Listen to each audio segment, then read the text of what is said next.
Malgré l'opposition des pays libres, le PCC, le Parti communiste chinois, a discrètement appliqué la loi de sécurité nationale à Hong Kong dans la soirée du 30 juin. Plus de 10 000 Hongkongais ont manifesté le 1er juillet 2020. Le même jour, la police de Hong Kong a annoncé que 370 personnes avaient été arrêtées, dont 9 pour infraction à la loi de sécurité nationale à Hong Kong. Selon le rapport d'Epoch Times de Hong Kong, 4 employés ont été arrêtés.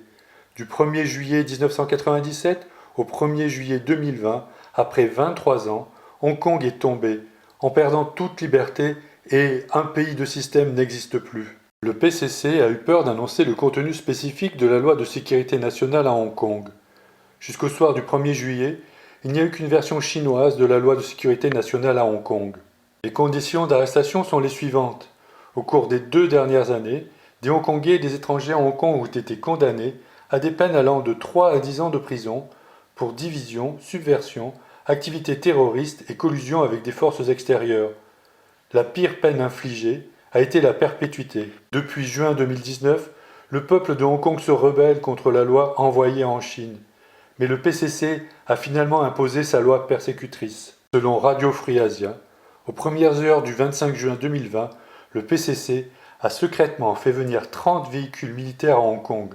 Soyez prêts à viser les manifestants le 1er juillet. Le 30 juin, 27 pays, dont le Royaume-Uni, la France, l'Allemagne, le Japon, l'Australie, le Canada, la Nouvelle-Zélande, les Pays-Bas et la Suède, ont déclaré conjointement la loi de sécurité nationale à Hong Kong du PCC détruit un pays de système et a eu un impact significatif sur les droits de l'homme de la population de Hong Kong. Le secrétaire général de l'OTAN, Jens Stoltenberg, a déclaré que la loi de sécurité nationale à Hong Kong du PCC réduit l'autonomie de Hong Kong. De toute évidence, la Chine ne partage pas nos valeurs de démocratie, de liberté et de primauté du droit. Les États-Unis ont pris 6 mesures contre cette loi perverse du PCC. Tout d'abord, la Maison-Blanche a annoncé des sanctions contre Pékin et la Chambre des représentants a voté le Hong Kong Accountability Act. Le 30 juin, la Maison-Blanche a condamné la violation par le PCC de son engagement envers le monde et a promis de continuer à prendre des mesures énergiques pour frapper ceux qui étouffent la liberté et l'autonomie de Hong Kong. Deuxièmement, le blocage des exportations d'équipements militaires fabriqués aux États-Unis. Le secrétaire d'État Mike Pompeo a déclaré dans la soirée du 29 que les États-Unis mettraient fin à l'exportation d'équipements de défense fabriqués aux États-Unis vers Hong Kong et prendraient les mêmes mesures contre la Chine continentale pour restreindre l'exportation de la défense américaine et de la technologie militaro-civile vers Hong Kong. Il a souligné que cela a résulté directement de la violation par Pékin de la déclaration commune sino-britannique. Pékin considère Hong Kong comme un pays, un système, tout comme les États-Unis. Les États-Unis visent le régime du PCC, pas le peuple chinois.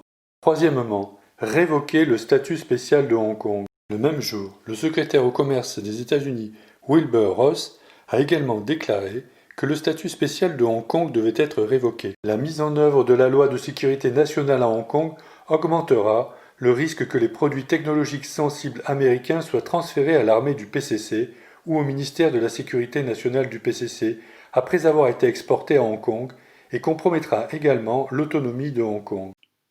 Quatrièmement, condamner le PCC pour stérilisation forcée. Monsieur Pompeo a déclaré « La vérité révélée par Adrian Zen de l'Institut allemand est choquante. Le comportement du PCC pendant des décennies a été d'ignorer complètement le caractère sacré de la vie humaine et la dignité personnelle de base. L'Associated Press a déclaré qu'au cours des 4 dernières années, le Parti communiste chinois avait mis en œuvre un génocide au Xinjiang. Cinquièmement, le 26 juin, M. Pompeo a annoncé que les États-Unis vont arrêter de donner des visas aux fonctionnaires du PCC en réponse à l'offensive du régime chinois pour détruire la liberté et les droits de l'homme à Hong Kong.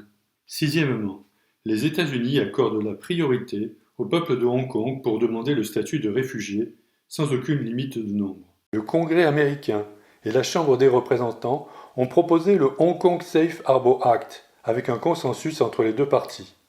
Il accordera la 2e priorité d'asile politique aux Hongkongais qui pourraient être persécutés par la loi de sécurité nationale à Hong Kong. L'acceptation de la demande d'asile peut être effectuée à Hong Kong ou dans un pays tiers, pour qu'après ils puissent demander un statut de résident permanent ou devenir citoyen des États-Unis. Le Premier ministre du Royaume-Uni, Boris Johnson, a également annoncé annuler la nationalité britannique de la chef de l'exécutif de Hong Kong, Carrie Lam, de son mari, Lin Xiaobo, et de leurs deux fils. Dans le même temps, 3 millions de Hongkongais et les membres de leur famille titulaires d'un passeport BNO peuvent désormais s'installer directement au Royaume-Uni et y travailler. Après 5 ans de résidence, ils peuvent être naturalisés anglais et s'ils y demeurent 1 an de plus, ils peuvent devenir officiellement citoyens britanniques. La présidente de Taïwan, Tsai Ing-wen, a déclaré accepter les demandes de statut de réfugié de Hongkongais et ceux qui viennent à Taïwan pour étudier, trouver un emploi ainsi qu'un grand nombre de talents hongkongais sont accueillis pour vivre à Taïwan. L'Australie, le Canada et l'Allemagne sont également disposés à accorder l'asile aux Hongkongais, tout comme en 1989, lorsque le PCC a massacré les étudiants de Tiananmen, les pays ont accueilli les étudiants chinois et 31 ans plus tard, les pays recueillent les Hongkongais. Demain, de quelle ville de Chine sauvera-t-on les gens? La racine du problème est la dictature violente du régime du PCC. Global Service Center for Quitting the Chinese Communist Party a lancé une pétition intitulée « Éliminer le Parti communiste chinois des monts », appeler le monde entier à désintégrer ensemble le PCC. Depuis son lancement, il a reçu le soutien de nombreux pays. Pour signer la pétition, il n'y a pas de restriction sur la nationalité ni sur le lieu de résidence. Le site est endccp.com. Le texte de la pétition rappelle les crimes majeurs survenus depuis 99 ans, depuis l'établissement secret du communisme en Chine en 1921. Notamment, le PCC a propagé le virus. La population a subi d'énormes pertes humaines et a vu une dégradation de son niveau de vie. Le PCC menace le monde. Le PCC détruit la démocratie et la liberté en Hong Kong. De nombreux étudiants de Hong Kong ont perdu la vie. Les étudiants arrêtés ont été envoyés dans les prisons du PCC et ont été persécutés. Pénétration mondiale de la culture du PCC et impérialisme du PCC. Le Huawei 5G de l'armée chinoise représente une menace pour la sécurité mondiale.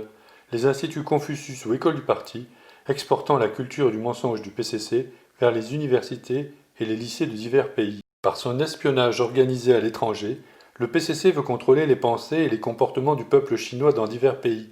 Le PCC utilise le programme des 1000 talents pour voler la technologie des pays développés. La persécution religieuse, y compris le prélèvement d'organes de pratiquants de Falun Gong et d'autres groupes religieux, utilisait le meurtre comme source d'énormes profits pour les fonctionnaires corrompus du PCC. Mouvements terroristes, notamment révolution culturelle, politique de l'enfant unique, massacre de la place Tiananmen.